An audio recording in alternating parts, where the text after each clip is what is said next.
Iawn, wel, newn ni symud mlaen i'r sesiwn nesaf.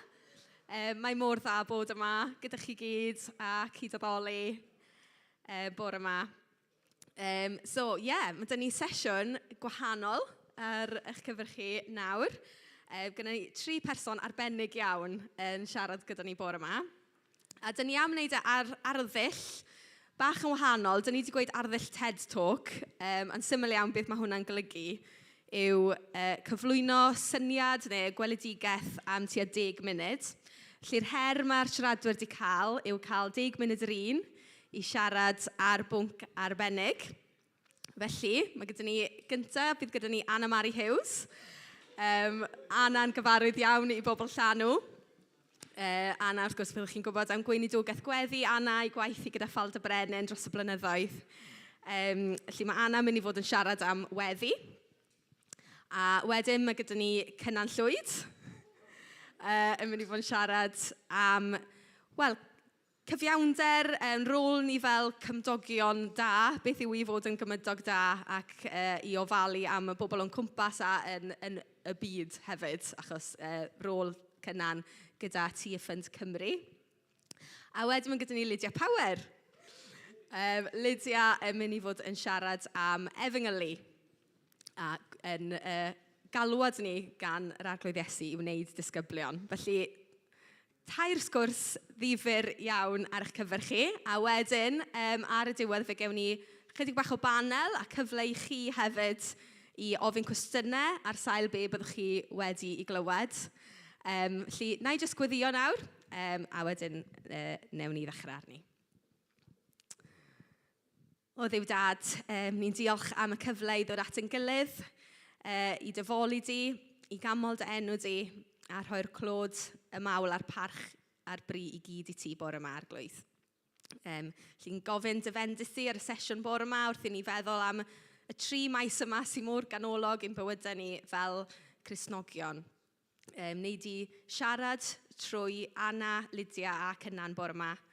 A wnei di ymlygu pethau i ni Arglwydd, beth sydd gan ti i ddweud wrthyn ni bore yma. I ni eisiau dod at y sesiwn bore yma'n ddisgwylgar i glywed wrtho ti Arglwydd. Oedd gair yna'n bwysig neithiwr, dyn ni eisiau bod yn ddisgwylgar i glywed wrtho ti. Felly, siarad mewn ein calonnau ni bore yma, yn enw'r Arglwydd Iesu Grist. Amen. Felly, Anna. Rhowch groeso i Anna.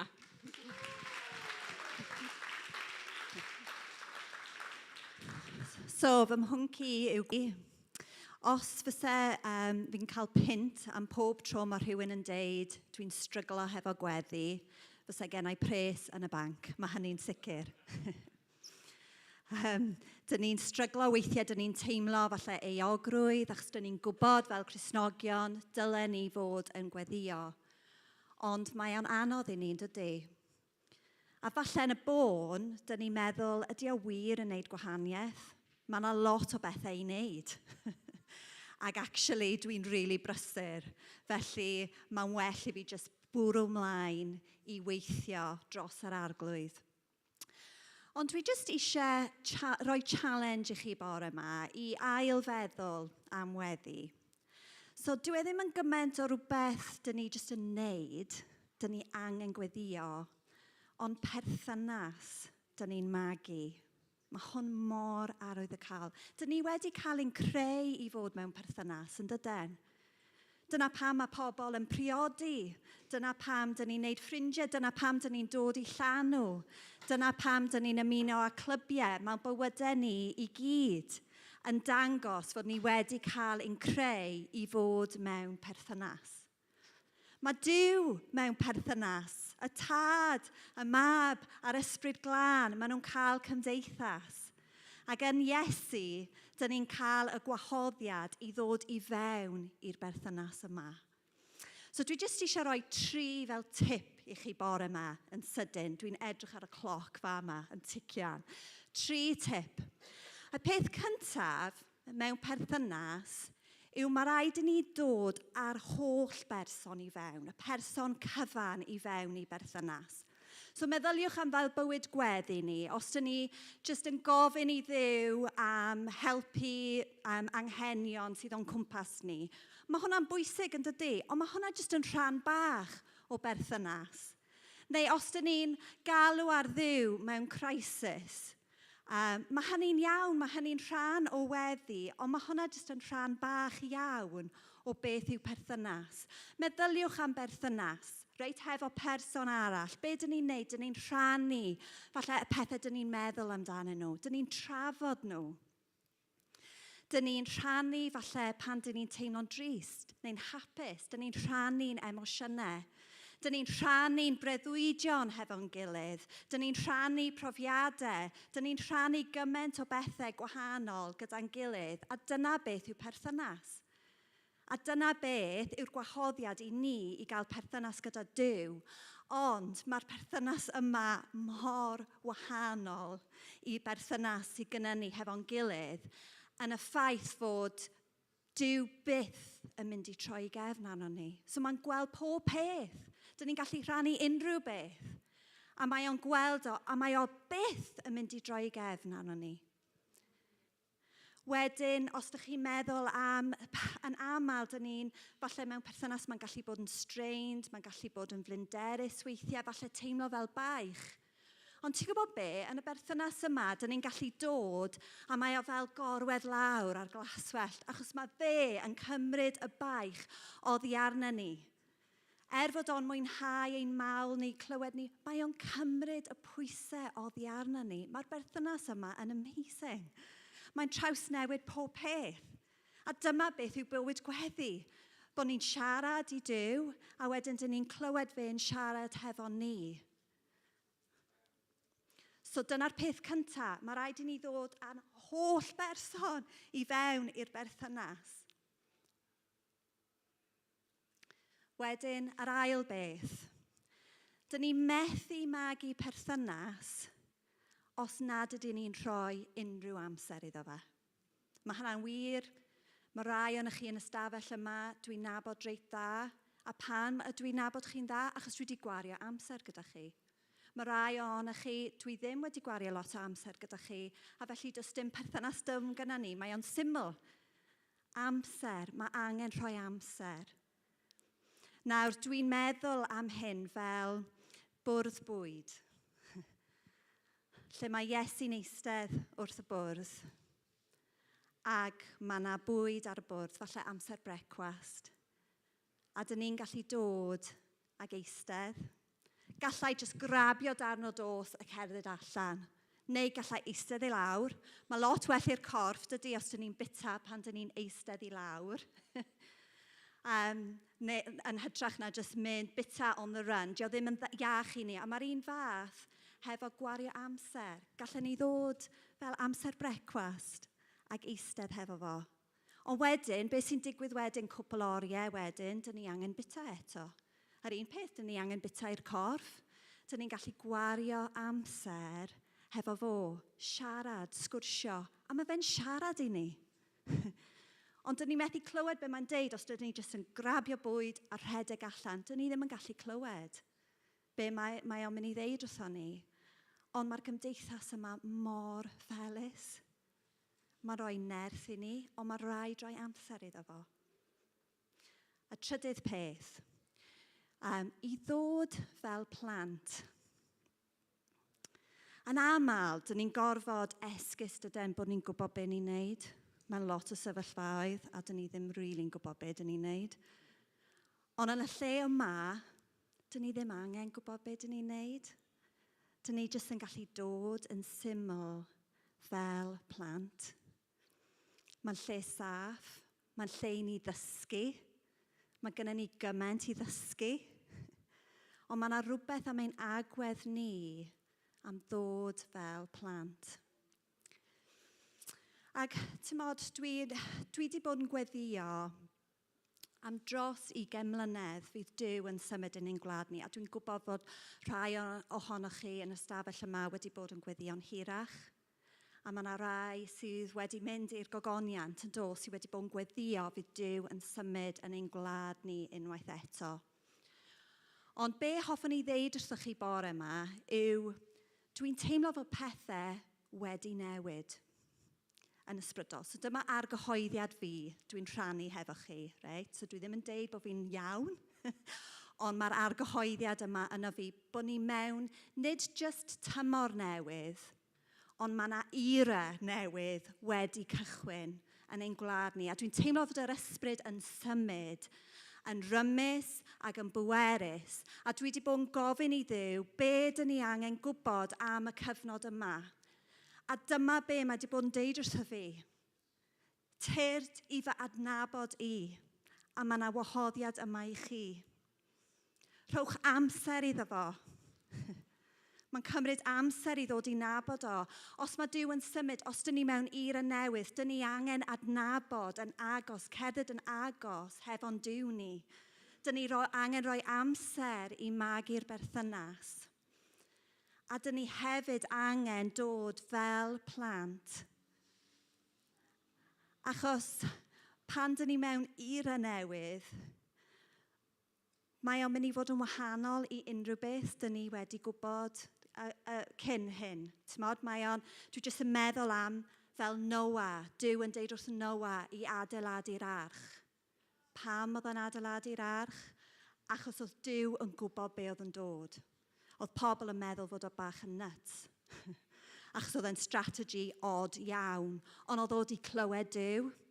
Ond os oedd e ddim yn cerdded yn agos i Dduw, fydde fe ddim yn gwybod beth oedd y strategaeth am be oedd yn dod. A dwi'n teimlo fod hwn yn amser rili arwydd y cael i ni. Mae rhaid i ni ddod i fewn yn agos i wrando. Mae rhaid i ni ddod fel plant. Neu gallen ni fel colli hwn, we'll miss it. A dyma be dwi ddim eisiau. Dwi eisiau bod yn barod. A mae trwy y Beibl i gyd, dydy, pobl Duw yn mynd dros yr Iorddonen fel o Stuart yn sôn am.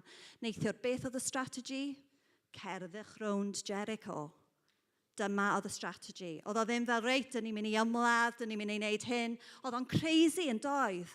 Ond dath y waliau lawr. So mae gan Duw strategies i ni, ond dyn ni methu clywed nhw os dyn ni ddim yn dod yn agos a dydyn ni ddim yn rhoi yr amser. Felly dwi jyst yn gosod yr her yna ger eich bron chi, ond dio ddim yn rhywbeth anodd. Mae'r berthynas yn rhywbeth sydd yn rhoi gymaint o fywyd. Mae o'n drysor, mae di newid bywyd fi, be dwi'n gwybod yn barod. Mae di newid eich bywyd chi, be dych chi'n gwybod yn barod. Ond mae yna fwy. Mae yna fwy. Amen.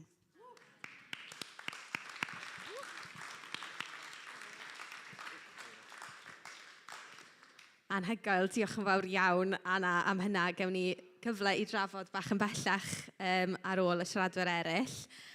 So nesaf yn ei wahodd cynnan, dyn ni jyst yn mynd i gael stand bach draw. Diolch Siôn, ddod yr stand draw ar gyfer y timer fan hyn. Maen nhw i gyd yn gweld timer, chi'n gweld, yr amser yn mynd lawr. Ie, ni'n neud hyn yn really proffesiynol. Diolch cynnan. Rhowch groeso i cynnan.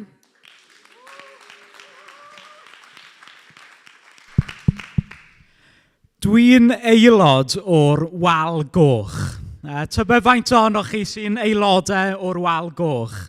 Eitha tipyn ohonoch chi, falle bod rai ohonoch chi yn gofyn y cwestiwn beth yn y byd yw y Wal Goch? Wel, clwb cefnogwyr pêl-droed Cymru yw y Wal Goch. Dwi'n cefnogi Cymru. Byth ers wneud y trip cynta hir o Aberystwyth, yr holl ffordd lawr i Gaerdydd yn 2002, dwi wedi bod yn hooked. Yn dilyn y tîm trwy cyfnodau anodd. O'n i'n cefnogi Cymru cyn bod cefnogi Cymru'n rhywbeth cool i wneud. Ac yn fwy diweddar, diolch byth, yr cyfnodau da. Sy'n byd yn well dy fi na sefyll yna yn fy bucket hat gyda miloedd o gyd Gymru yn canu'r anthem a capella cyn y gêm. Gyda miloedd o bobl arall sydd fel fi yn cefnogi Cymru. Dwi'n cefnogi yr 11 dyn yn y Crys Coch. Ond be mae hynny yn ei olygu? Be mae'n golygu cefnogi y chwaraewyr yna? Wel, Dwi o'i plaid nhw. Dwi moyn y gorau iddyn nhw, nid y gweitha. Dwi moyn iddyn nhw lwyddo, nid methu. Dwi moyn iddyn nhw fod yn ffit ac yn iach, ddim wedi ei hanafu. Dwi moyn iddyn nhw fod yn gryf, ddim yn wan. Dwi moyn iddyn nhw fod y gorau gallen nhw fod heb dim byd yn ei rhwystro a'i dal nhw nôl. Dwi moyn iddyn nhw ennill. Achos pan mae chwaraewyr Cymru'n hapus, dwi'n hapus. Pan maen nhw'n cael y rhyddid i lwyddo, dwi'n llawenhau. Achos mae'n golygu bod nhw wedi cyrraedd eu llawn potensial. Nid pawb sydd yn hoffi pêl-droed, fi'n cydnabod hynny, ond mae pwy neu beth ni'n cefnogi yn bwysig yn ydy. Mae pwy neu be ni'n cefnogi yn cael effaith rili dwfn a mawr arnyn nhw. Mae pwy neu beth ni'n cefnogi yn cael dylanwad ar sut ni'n teimlo. Ble mae'n arian ni'n mynd. Ble mae'n egni ni, ein gobeithio ni, ein gweithgareddau ni, ein breuddwydio neu'n meddyliau ni yn mynd. A mae cefnogi tîm pêl-droed yn un peth yn wlad neu yn glwb. Ond heddi fi moyn i ni ystyried un cwestiwn arall yn gyflym iawn o ran cefnogaeth. Ydyn ni yn cefnogi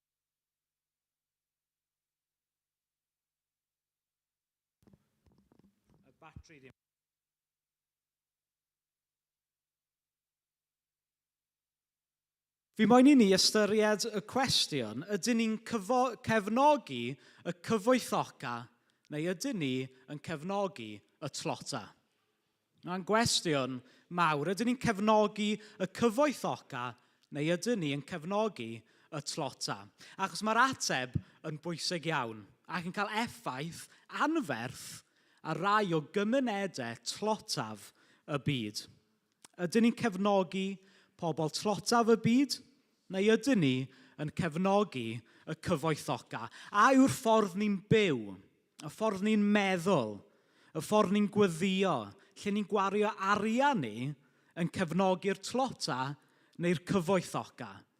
Yw ein ffordd o fyw yn cadw'r status quo i fynd, yn cynnal systemau sydd yn cadw pobl mewn tlodi? Neu ydyn ni, fel pobl Duw, ydyn ni'n byw yr alwad mae Duw wedi roed arno ni i gefnogi y tlawd? Wel, mae Ffrwd, trwy ein partneriaid ni, yn gweithio gyda rhai o gymunedau tlotaf y byd. Cymunedau fel cymuned dynes o'r enw Orbisa, sydd yn byw yn gogledd Ethiopia. Oherwydd newid hinsawdd, mae'n rhaid i Orbisa gerdded 10 awr y dydd mwyn nôl dŵr i'w theulu hi. Oherwydd sychder, mae wedi colli hanner ei hanifeiliaid hi, hanner o'i cyfoeth hi, hanner o'i bywoliaeth hi. Ac o amgylch y byd, mae yna filiynau o bobl fel Orbisa sy'n cael ei gwthio mewn i dlodi. Ydyn ni'n cefnogi pobl fel Orbisa? Ydyn ni moyn y gorau i bobl fel Orbisa? Ydyn ni moyn gweld Orbisa a'i chymuned yn llwyddo, yn byw ei bywyd gorau? Neu ydyn ni jyst ddim yn becso? Wel, mae Duw yn becso. Mae Duw o blaid Orbisa. Mae Duw o blaid y tlotaf. Nid cynllun Duw ar gyfer ei greadigaeth yw i bobl byw mewn tlodi. Mae Luc ym mhennod 4 yn adrodd yr hanes yma am Iesu. Aeth Iesu yn ôl i Galilea yn llawn o nerth yr ysbryd, ac aeth y sôn amdano ar le drwy'r ardal gyfan, roedd yn dysgu yn y synagogau, yn cael ei ganmol gan bawb, a daeth i Nazareth, lle gafodd ei fagu, a mynd i'r synagog ac ac roedd yn arfer fel yr oedd yn arfer ei wneud. Safodd ar ei draed i ddarllen o'r ysgrifau sanctaidd, a sgrôl proffwyd Eseia gafodd ei roed iddo. Dyma fe'n ei hagor a dod o hyd i'r darn sy'n dweud, y mae'r ysbryd yr arglwydd arnai, oherwydd mae wedi fy eneinio i gyhoeddi newyddion da i bobl dlawd.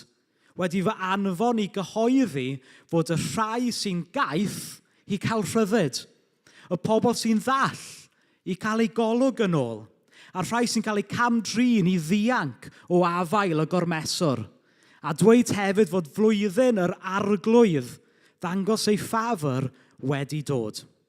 Ceodd y sgrôl a'i rhoid yn ôl i'r dyn oedd yn arwen yr oedfa yn y synagog ac yna eisteddodd. Roedd pawb yn y synagog yn syllu arno.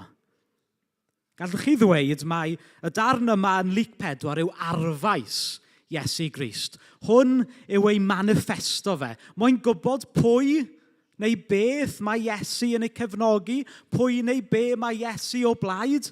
Darllenwch ei eiriau fe fan hyn. Mae Duw yn Iesu Grist yn cyhoeddi newyddion da i bobl tlawd. Mae Duw yn Iesu Grist o blaid y tlotaf, yn cefnogi y tlotaf.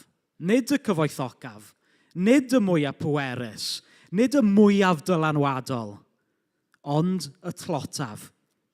Pa mor anhygoel yw e bod Duw yn cefnogi y tlotaf.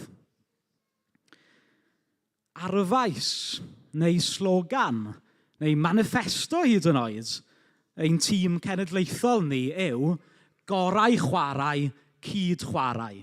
Mae'r tîm, mae diwylliant tîm pêl-droed cenedlaethol Cymru wedi cael ei mowldio gan hynny.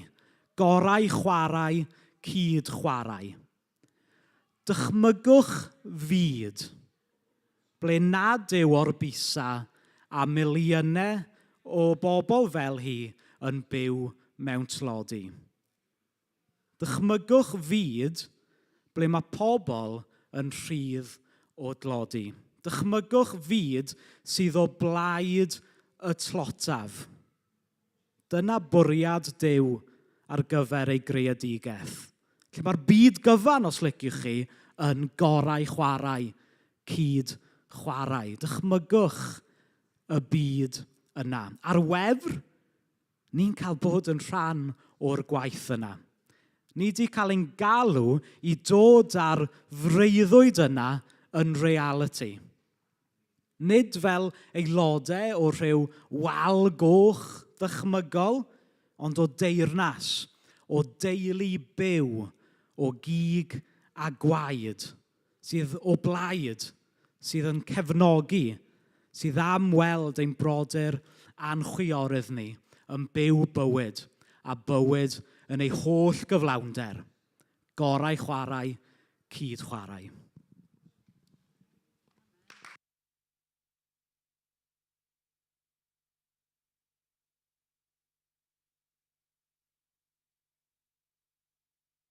Groesawu Lydia Power nawr. Rhowch groeso iddi.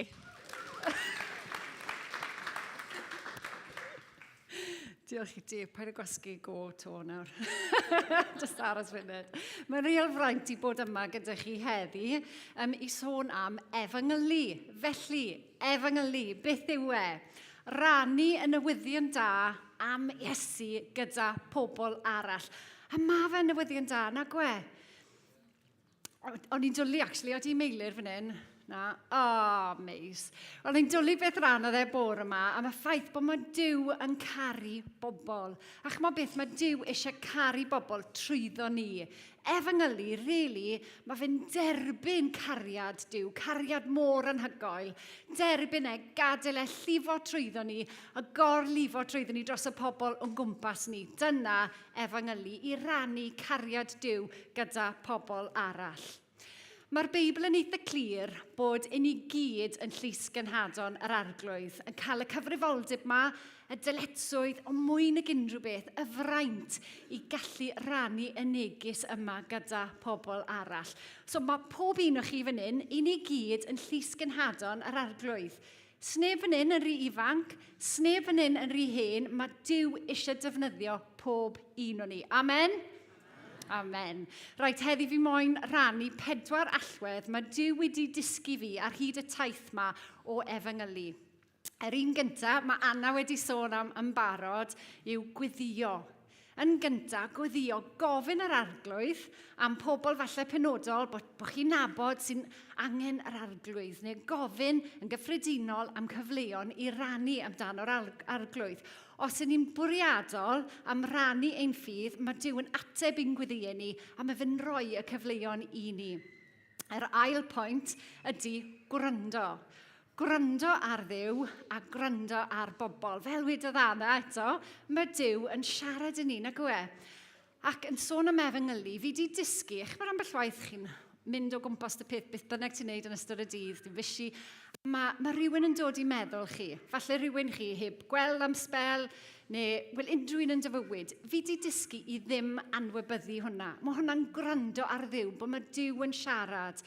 A fi wedi dysgu i gweddio dros y person na, ac wedyn falle ffonio nhw, textio nhw anfon neges, jyst i weid, chi wedi bod ar fy meddwl i heddi, ac os ti'n teimlo'n addas, gweud, fi wedi actually bod yn gweddio dros ti. Siwr i chi, siwr mae pethau'n mynd, a jyst gweld le mae sgwrs na yn mynd, achos mae hwnna'n Duw yn arwain ni at bobl, gwrando ar Dduw. Hefyd, pan ni'n sôn am Efengyli, yn aml, ni gallu meddwl am y cynhia fawr mae'r Beibl yn sôn am pobl sydd angen clywed am yr arglwydd. A ni'n meddwl am cai mawr o gwenydd o flaen ni. Ac ambell waith, ni'n gallu gweld y gwenydd draw fyna, Duw anfon fi, anfon cenhadwyr draw dros y cai i gyd. Ond ambell waith, mae Duw yn gweud i ni, beth am y pisyn bach o gwenydd ar bwys dy drad? Dechrau di fyna. Dechrau gyda'r person sy'n byw drws nesaf. Falle chi wedi byw drws nesaf i rywun, ti wedi bod yn byw drws nesaf nhw am 20 mlynedd, ond byth di cael y cyfle o rannu dy ffydd ti gyda nhw. Wel heddi, mae Duw yn gweud, dechrau di fyna. Fi'n cofio un dydd, wel, sbel yn ôl, dys i'n ôl o gwyliau, ni wedi bod draw i Portugal. Ac yn gweld yr angen ysbrydol draw yn Portugal, dys i'n ôl gytre. A ni'n gweddio, wedys i, Duw, anfon fi draw i Portugal, fi moyn rannu amdano ti draw yn Portugal. A fi'n cofio'r meddwl ma'n mynd trwy fy menu, gwrando ar Dduw, Duw yn siarad, dechrau gyda cymdogion ti. O'n i'n feddwl, digon teg, fi eisiau mynd draw fyna, mae Duw yn gweud, so ti'n nabod pwy sy'n byw drws nesaf? Ffain. So eto, os ti ddim yn gwybod le i dechrau gyda rhywbeth ti'n joio wneud. Wel, fi'n just joio coginio si plat mawr o bisgedi, mynd draw drws nesaf, noco'r drws, helo, fi'n Lydia, cyflwyno fy hun, roi'r bisgedi iddyn nhw, a ges ble nhw'n dod o? Portugal! Felly, dechrau gyda gwenydd ar bwys dy drad, dy ffrindiau di, dy deulu di, pobl ti'n gweld pob dydd, a gweddio gofyn i Dduw am cyfleon, gwrando ar Dduw, nesa, gwrando ar bobl. Chymod, maen nhw'n gweud, mae pobl yn cofio mwy am y ffordd y ti'n neud nhw'n teimlo na'r geiriau ti'n gweud. Ac wrth gwrs, pan mae'n dod i Efengyli a gweud y neges am Iesu, mae geiriau ni yn pwysig. Ond dwi wedi ffindio beth sy'n fwyaf pwysig yw actually jyst eistedd lawr a gwrando i bobl a gadael nhw'n rhannu eu bywydau nhw, stori bywydau nhw gyda ti. Enghraifft, wythnos diwetha, mae fi a gŵr fi Gareth fan hyn a'r plant, ni wedi symud nôl o Gaerdydd i Sir Gyfyrddin a dyn ni'n dechrau eglwys newydd yn ein tŷ. Felly ni wedi bod yn gweddio a gofyn am cyfleon i cwrdd â bobl. Ni wedi bod yn gwrando ar Dduw a gwrando ar bobl. A dath y boi ma rownd i'r tŷ trwsio rhywbeth mas di fas. Wnaethon ni gwahodd mewn, dere draw, dere eistedd dyn ni cael paned. Awr a hanner ar ôl, just eistedd gofyn cwpl o cwestiynau, nath e agor lan, rannu stori bywydau, rannu beth oedd e'n mynd trwyddo, a gaethon ni y cyfle jyst i ddweud, chymod beth, ni'n Cristnogion, sori glywed bod chi'n mynd trwy cyfnod anodd, chymod beth, dyn ni ddim yn cael yr atebion, ond mae Duw yn gweld ti, mae Duw yn caru ti, gallwn ni gweddio dros ti? A wedodd e, oce de, ond wnaethon ni dod â Duw mewn i sgwrs a jyst dangos cariad Duw. A gobeithio bydd update ar y stori na blwyddyn nesaf. Ond na gyd wnaethon ni, oedd jyst gwrando iddo fe, a nath e jyst agor lan. Felly gweddio, gwrando ar Dduw, gwrando ar bobl, wedyn gwahodd. Stori eto i chi. Cwpl o misoedd yn ôl, eithon ni mas yn yr ardal newydd am dro fel teulu eto, jyst yn neud rhywbeth ni'n joio wneud, a nes i weld y fenyw yma gyda 2 o blant. Ac oedd rhywbeth amdano ddi, allai ddim rhoi bus fi arno fe, nes i troi ag Gareth, wedi si, credu mission ni siarad â hon, gwrando ar Dduw, fi wedi dysgu ddim anwybyddu y pethau bach na. So, i fod yn onest, oedd yn hawdd achos oedd plant hi wedi dechrau chwarae gyda plant ni. So, es i lan at ddi'n gweud, wel, mae'r tywydd neis heddi, mae'n ffein heddi, dydi? O, di, wel, ydych chi'n lleo, le chi'n dod o? O, fel ti'n chwifio nhw i. Le chi'n dod o? O, chymod, a dechrau sgwrsio. Felly, gwrando arno bobl, gwrando arno hi. A wedyn, gwahodd. So, nes i gweud, o, yn amlwg, ti'n licio fel ni, mynd mas i gael dro bach. Ti'n moyn cwrdd fan hyn to fel dau teulu a gallwn ni mynd mas am dro arall. O, bydd yna'n lyflu. Nes i cymryd rif hi, nes i cwrdd y lan, nes i mynd am dro, wedyn y tro na, wedyn si, o, ti'n moyn dod mas am coffi dy fi rhywbryd? O, bydd yna'n lyflu. Nes i gwahoddi am coffi, nes i gwrdd i gael coffi, ddim really siarad am yr arglwydd, yn just dod i nabod i gilydd. Wedyn, ar ôl hwnna, nes i wahoddi dod am brecwast dy fi, nes i wneud hwnna. A wedyn, nes i wahoddi draw i'r tŷ gyda ni a sbonio bod ni'n dechrau eglwys yn ein tŷ. So dath hi, allai just dweud, erbyn hyn, mae hi a'i gŵr, bod gŵr hi ddim yn Gristion, oedd hi wedi tyfu lan yn yr eglwys, ond ddim wedi bod rhan o eglwys ers blynydde. Mae hi a'r gŵr a 2 o blant, maen nhw wedi dechrau dod bob wythnos a really joio yn gweud, ni moyn bod rhan o'ch eglwys chi. So mae fe ni a nhw ar hyn o bryd, just achos o'n ni wedi bwmpo mewn i rywun, ni wedi gweddio am cyfleon, gwrando ar Dduw, gwrando ar bobl a gwahodd nhw i rhywbeth. Gallech chi gwahodd nhw i gael coffi, i'r eglwys, beth bynnag. A wedyn, pan bydd yr amser yn iawn, yn enwedig gyda'r gŵr, fi'n mynd i gofyn, dyma'r pwynt, pedwerydd pwynt, fi'n mynd i gofyn y cwestiwn, ydych chi moyn derbyn Iesu Grist? Ydych chi moyn derbyn beth mae fe wedi wneud dros y ti? Ydych chi moyn bod yn Gristion? A wedyn dwi'n siŵr, eto, bydd update blwyddyn nesaf fi'n siŵr bydd e'n cael y fraint o arwain mewn i gweddi. Fi'n mynd i bennu off gyda stori bach o fy ffrind, Yfet. A blynydde nôl, o'n i mas gyda ffrind arall yn Gaerdydd ac oedd rhyw digwyddiad yn mynd mlaen yn yr eglwys, felly oedd leaflets bach dyn ni. Wnaethon ni gweddio yn y bore, jyst i gofyn i Dduw, le dylen ni mynd gweddio am gofyn am cyfleon i gwrdd â bobl i dweud amdano fe. A wedyn gwrando ar Dduw, le dylen ni mynd, mae'r syniad wedi dod i ni, newn ni jyst mynd fyna, jyst gweld pwy ni'n cwrdd ar y stryd. Nes i weld y ferch na, mynd lan at iddi, siarad iddi, dechrau sgwrs, cyflwyno fy hun a dangos y leaflet a gweud beth oedd yn mynd mlaen yn yr eglwys. Gwrando arna hi wedyn yn y sgwrs, nes i gwahodd hi i'r eglwys, dath hi, a nes i ofyn y cwestiwn, wyt ti moyn rhoi dy fywyd i Iesu? A ges i y fraint eto o arwain hi mewn i perthynas gyda Iesu.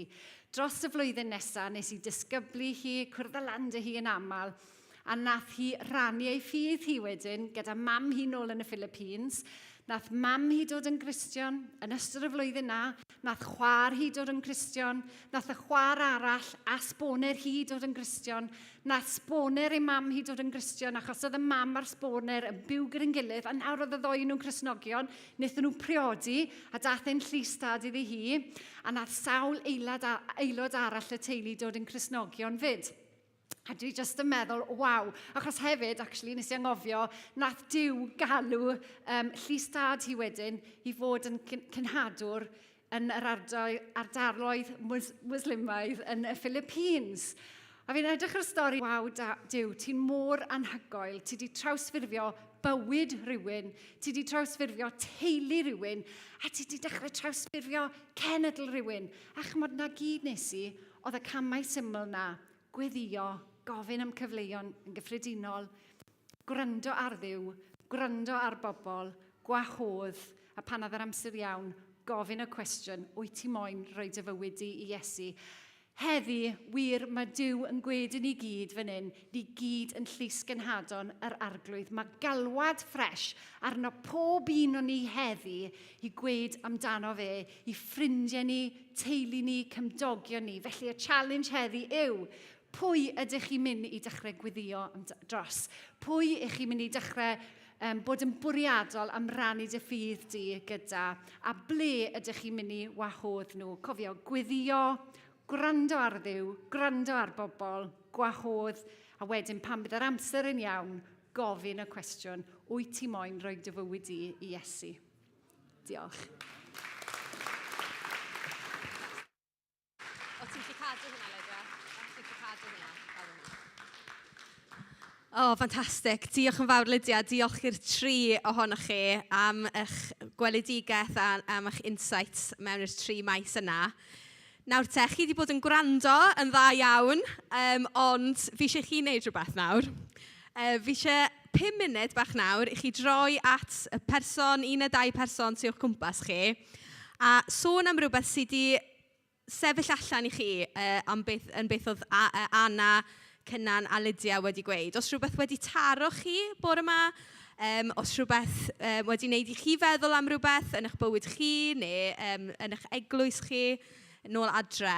So, ni jyst yn mynd i cael 5 munud bach, trowch at y person nesaf ydych chi, a jyst i cael trafod beth yw y pwyntiau yna, os yna rhywbeth wedi taro chi bore yma. Byddwn ni nôl da chi mewn 5 munud.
Sy'n oldeb di, a ddolaf di, a ddolaf di. Yma nawr yn gweithio yno fi, a ddolaf di, a ddolaf di. Yma nawr dy bres yn oldeb di.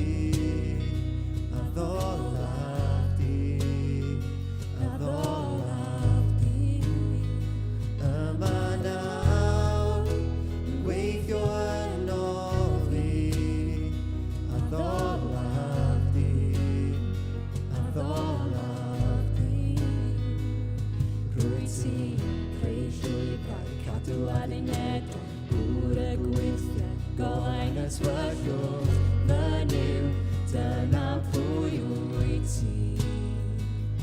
Rwyt ti'n creu llwybrau, cadw adeilad a gŵr y gweithio. Golau yn sgyrsiau fynyw, dyna pwy wyt ti. Yma nawr, dy gyffyrddiad di, a ddolaf di.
bwysig yw gwreiddio'n perthynas yn yr arglwydd trwy weddi, a bod hwnna wedyn yn holl sail yn cenhadaeth ni a'n gwaith cymdeithasol ni. Ond beth am, pam ni'n meddwl am yr meysydd yna, lle mae'r eglwys yn dod mewn i hyn? Fel, beth am rhan yr eglwys yn gweddio, yn cenhadu, yn gwneud y gwaith cymdeithasol yma yng Nghymru hefyd? Lle ydych chi yn gweld yr eglwys yn dod mewn i'ch meysydd chi, cynannau? Wel, fi'n meddwl yr eglwys yw gobeith y byd yna fe. Fi'n mynd i siarad o ran Ffrwd nawr. Mae Ffrwd yn gweithio trwy yr eglwys mewn dros 50 o wledydd ar draws y byd. A'r perthynas da eglwysu yng Nghymru a hynny yw, ni'n annog eglwysu i godi arian yng Nghymru, ni'n annog eglwysu i codi llais yng Nghymru hefyd, trwy lobio llywodraeth, trwy ymgyrchoedd, ond hefyd annog eglwysu yng Nghymru i sylweddoli mai nid rhywbeth ymylol yw cyfiawnder cymdeithasol, bod yn greiddiol i genhadaeth Duw, yn greiddiol i'r efengil, so helpu eglwysu i ddod â yr ymwybyddiaeth yna mewn i addoliad a dysgeidiaeth yr eglwys.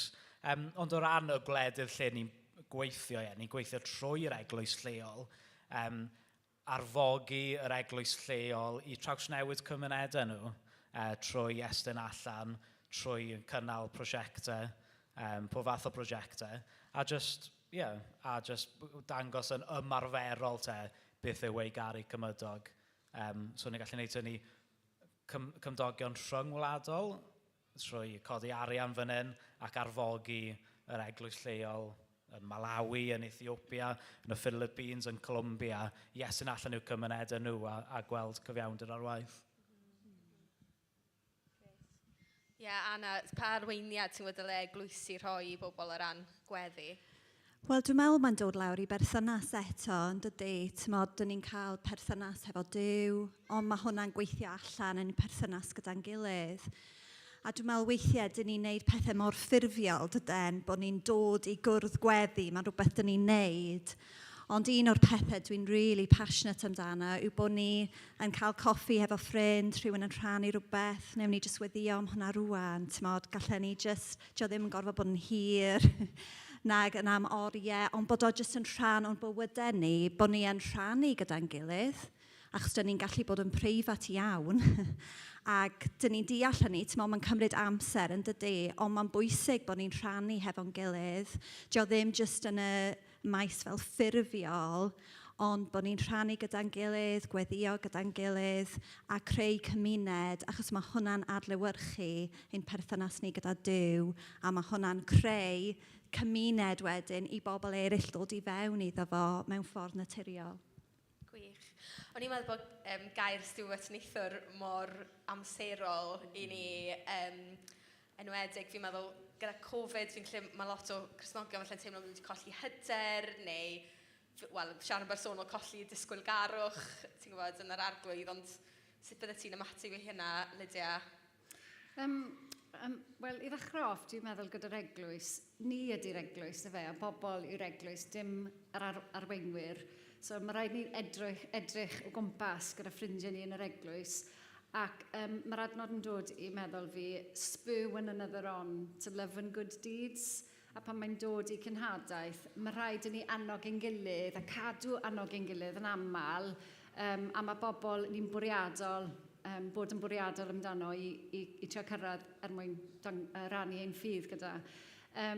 Felly, chmod, jyst gweddio fel y ti'n gweud, gweddio gyda'n gilydd, hyd yn oed bore yma wnaethon ni cwrdd lan dy ffrindiau, gweud, reit, pwy wyt ti wedi bod yn gwahodd i'ch ti i chi, a so ni'n abod nhw, wnaethon ni sefyll gyda nhw'n gweud, reit, ni'n mynd i gweddio gyda chi dros eich ffrindiau chi. A mae hwnna'n rhoi hyder i chi, achos ni'n annog ein gilydd ffordd na. Gwych. Bydde rhywun yn hoffi gofyn cwestiwn, mae amser yn ymlaen, so os yna rhywun eisiau rhywbeth falle chi wedi trafod jyst nawr, neu rhywbeth hoffech chi pigo fyny arno, neu cwestiwn i rhywun yn benodol? Mae yna gormod o gwestiynau. Dyna'r siwr o fod yn pen y pobl. Gormod o pethau gofyn. Beth am rhywun sy'n swil? Cwestiwn da. Ie, cwestiwn really da. Wel, i ddechrau off, mae rhaid ni gofio bod mae ysbryd glân gyda ni. A mae'n dweud yn yr actau 1:8, mae'n dweud mae'r ysbryd glân di roi nerth i ni i ddweud i pobl arall. A mae rhaid i fi cyfadde, dwi ddim yn teimlo'n hyderus trwy'r amser yn rannu gyda bobl. Ond a mae Dyw yn gwybod ni, a mae Dyw yn helpu ni. Dwi ddim yn gwythu ni mas a gweud, go on, cer draw fyna i wedi rhywun. Ie, mae fe'n gredig. Ac yn personol eto ar taith fi wedi bod arno, mae fe'n just rhoi cam bach, cam ar y tro, a fi'n gweld fel bod ni'n mynd lan grisiau. Ni ddim yn jwmpo reit lan i'r top, ni'n just dechrau gyda un cam. So am bellwaith, mae fe'n just cwrdd y land y rhywun a cael chats a adeiladu perthynas. Ac eto, os fi wedi ffindio, os fi'n gofyn i Dduw am y cyfleon yma, maen nhw'n dod a fi'n licio gofyn, Dduw, Neud i'n neud yn hawdd i fi. Neud i'n neud yn hawdd i fi. So mae cwestiynau amdano ti yn dod wrthyn nhw, a na gyd fi goffa wneud wedyn i'w ateb cwestiynau nhw.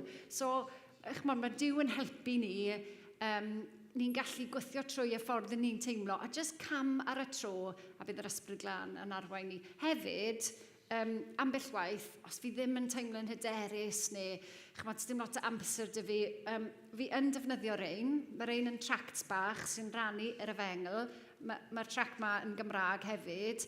A mae fe'n rhoi gweddi ar y diwedd. So os chi ddim yn cyfforddus yn arwain rhywun trwy gweddi, ambell waith fi'n gweud, os fi wedi gofyn i rhywun ti'n moyn derbyn Iesu yn dy fywyd, fi'n gweud, wyt ti'n moyn gweddio defnyddio geiriau dy hun, neu ti'n moyn fi helpu ti? Ac os ti ddim yn hyderus yn neud na, gallu ti dweud, actually mae'r beth bach dy fi sy'n cael gweddi arno fe, gallwn ni gweddio hwnna gyda'n gilydd. So mae pethau fel hyn yn help. Neu ambell waith, os dwi ddim yn addas i fi'n siarad â rhywun, ond fi'n teimlo rhywbeth dros nhw, fi just yn slipo hyn iddyn nhw. O ran fwy o'r amser, mae pobl yn cymryd nhw. Dwi yn cofio yn ystod lockdown, actually, gorfod mynd mas, o'n i ddim yn torri rheolau. Ond just yn gweld rhywun eto, oedd calon fi wedi mynd mas iddyn nhw, so nes i fynd trwy bag fi, ffindio un o'r un, a just trio roi just rhoi ysgysodwch fi. Gobeithio ti ddim sy'n mots dy di, ond just moyn rhoi un o'r un i ti. Ac nath y dyn na gwrthod, a fi'n cofio meddwl, sa eisiau toucho fe nawr, achos oedd yn height o lockdown a Covid. Ond fel, oce, diolch. So, chymod, dwi ddim yn gweithio bob tro, ond mae rhaid i ni'n bod yn fyddlon. Da, diolch. Rhywun arall gyda cwestiwn? Helo, ie, cwestiwn fan hyn. Mae'r siaradwyr wedi gwneud cyfraniad arbennig iawn o ni, wrth gwrs. Ond beth wedi taflu fwyaf yw hynna a'r sylw sydd wedi dod i'n meddwl i yw hyn. Mae'r eglwys efallai yn rhoi gormod o bwyslais ar glodi naturol. Glodi bwyd, illa, pethau sylfaenol bywyd. Wel, y sylw dyma i'r eglwys roi yw glodi ysbrydol. Dyna lle mae'r drwg mewn gwirionedd yn gorwedd. Os byddwn ni ddatres y cwestiwn ysbrydol, fe fydd popeth arall yn dilyn. Fe fydd ddaw popeth arall i'w le. Ond heb law hynny, beth ydyw fel yn mynd i ddigwydd. Wrth gwrs mae'r eglwys yn gwneud gwaith cymdeithasol pwysig iawn. Ac mae'r eglwys dwi'n pethau yn enwedig iawn yn cyfrannu'n hael dros ben ac achosion dyngalol i gynorthwyo pobl mewn clodi, yn enwedig yn ei swllt. Ond cwestiwn i ni fel eglwys, yn fy meddwl i, yw'r clodi ysbrydol. Dyna'r cwestiwn mae Iesu wedi dod i'r byd i weld. Ac fe ddedodd yr Iesu hun, wrth gwrs, y clodion gyda ni'n wastadol. Ac mae hanes i gyd yn dangos bod hynny'n wir. Cynnad ti eisiau? Fi'n meddwl bod chi'n iawn ac yn anghywir fyna, os ga i ddweud.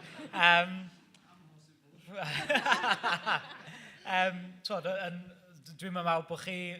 Sa'n meddwl bod angen ysgaru'r ddau beth? Angen ysbrydol a angen materol. Yn yr ystyr, be nath Iesu ar y groes? Fe di-arfogi yr awdurdodau a'r tywysogaethau.